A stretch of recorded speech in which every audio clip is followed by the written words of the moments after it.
یہ بنا ہی حضور رحمت عالم صلی اللہ علیہ وسلم کے کلمے کی بنیاد پہ بنا تھا، اور یہ کلمے کی بنیاد پہ ہی قائم رہ سکتا ہے، وگرنہ اسے تقسیم کرنے کے لیے تو بڑی کوشش ہو رہی ہے۔ یہ سندھی ہے، یہ بلوچی ہے، یہ پٹھان ہے، یہ پنجابی ہے، یہ پشتون ہے، نئے سے نئے فتنے کوئی نہ کوئی سر اٹھاتے رہتے ہیں۔ آج کل یہ ایک نیا فتنہ پشتونوں میں، وزیرستان وغیرہ میں منظور پشین اور یہ داوڑ اور فلاں اور فلاں، اور جو پاکستان کے دشمن ایجنسیوں کے ساتھ مل کے پاکستان میں رہ کے پاکستان کے خلاف کام کر رہے ہیں، گرفتار ہوئے ہیں کسی چیک پوسٹ پہ حملہ کرنے کی وجہ سے۔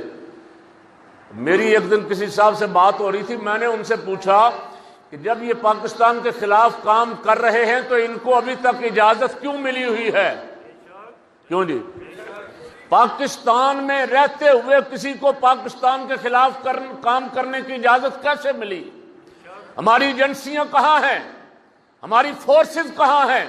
ایسا آدمی جو پاکستان میں رہ کے پاکستان سے غداری کرتا ہے، اسے تو نشان عبرت بنا دینا چاہیے، اسے تختہ دار پر لٹکاؤ۔ یہ لاکھوں مسلمانوں کی قربانیوں سے بنا ہے، یہ ایسے تھوڑا تھا کہ اسے زبانوں کے نام پہ، تعصب کے نام پہ ٹکڑوں میں تقسیم کر دیا جائے گا۔